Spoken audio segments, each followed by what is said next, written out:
I haven't logged into this game since I was 15 years old, and holy crap did the nostalgia hit me like a truck out of an isekai. This is Warframe, and the only reason I stopped playing it was because I couldn't transfer my data to a PC account at the time, which now I can. So thank goodness Warframe reached out to sponsor me to try the game again with account linking, because otherwise I may have lost my really cool overpowered hat guy. I started playing Warframe back in high school while I was randomly looking through the Xbox store. I wanted something new to play, but I didn't have a disposable income, so I downloaded some other free games that were probably solid 4 out of 10s, and I also found and installed Warframe. Little did I know that I would put a solid 1,000 hours into the game. For those of you who don't know what it is, Warframe is a crazy third-person shooter space MMORPG with movement that makes you feel like an actual ninja. To me at the time, it was kind of a strange game. I didn't really play third-person shooters, and there was a lot of convoluted systems near the launch of the game that didn't really make sense or get explained to you super well. It's either that or I was illiterate, which is also entirely possible. The TLDR of Warframe is that you're some random person who's helping out different space factions, but then you find out that you're not actually quite so random. You get these battlesuits called Warframes, and they're all specially equipped with different abilities that can help with different missions and situations. The story was really good, I think, but I don't actually remember any of the plot at all since I last played over 10 years ago. All I remember is that after I finished whatever the newest story was, I picked up my phone and texted my buddy Logan that he needed to get on. I genuinely miss Xbox party chat so much. You have Uno, you dick! The selling point of Warframe for me wasn't the story though, at least outside of that last quest I had played, which I think was called The War Within. It also wasn't really the shooter aspect either, since a lot of the missions you'd go on were sort of like, go here, shoot 100 bad guys, and then go here. Speaking of missions, what the f is all of this? I think when I last played, this map was half as big. But hey, that's a lot of new stuff to do. If you're gonna make a game about space and guns, keeping all your planets in and adding more is the least you could do. But anyways, the main reason I liked Warframe was for the progression systems and how the game actually rewarded you for playing it well. Collecting and leveling my Warframes was the digital equivalent to grinding out hundreds of kills on RuneScape and finally seeing something from the rare drop table. Probably because getting new Warframes required you hitting the rare drop table. New Warframes means new abilities and new ways to complete content, and building new ones means you can find your favorite way to play by trying them all out. I found a frame called Limbo that I really liked because he would alternate between reality and limbo, and could create a giant swirling limbo circle that once enemies entered, would tear them apart like a Hulk to a shark. By equipping him with mods, you could increase the size and duration of the limbo vortex too, so I built him with mods to maximize that. But mostly, I just like that when you put up your giant vortex of terror, you could click another Willow Tree in Draenor, because I was free to play and all the enemies were dead. When I was experimenting with mods, I also found out I could decorate my ship, and for some reason I put this here. I don't actually know how to fix it. Warframe had an in-game paid currency, but you didn't actually have to pay to get it. You just had to take advantage of people who weren't jobless to get it for you. When I found out Platinum was tradable in-game, I found trade hubs and started farming literally anything people would buy.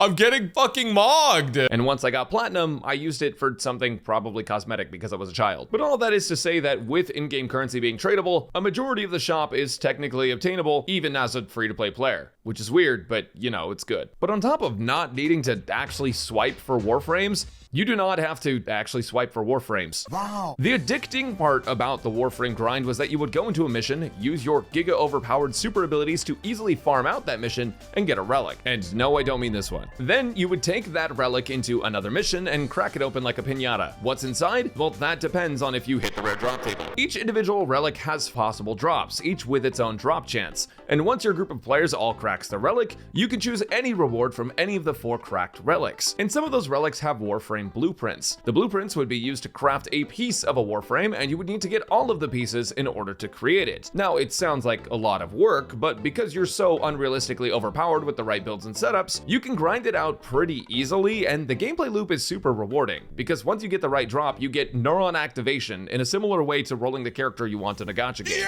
Because Warframe is an MMO, which I didn't know about until I saw the chat being spammed with trade offers, you can play with your friends. So naturally, me and my other Neanderthal high school friends would become absolute apes in the hands of a grindy game with crazy powers. And of course, the mod system didn't really help with that either. Gearing as a whole didn't, because you can also craft gear, and once you craft it, you can level it, and once it's leveled, you can mod it, and once you have mods, you can make it exactly how you want it to be. There's so much freedom to build your Warframes and gear and customize them in specific ways that cater to your playstyle, whether that's a swirling vortex of the netherworld or probably hentai. Later on, Warframe added in open world planets, which were really really cool, because you could finally have a massive expansive space to see other players roaming in while completing your missions. So naturally, with this new content in the game and everyone coming back to Warframe to experience it, as you would expect, everyone began fishing.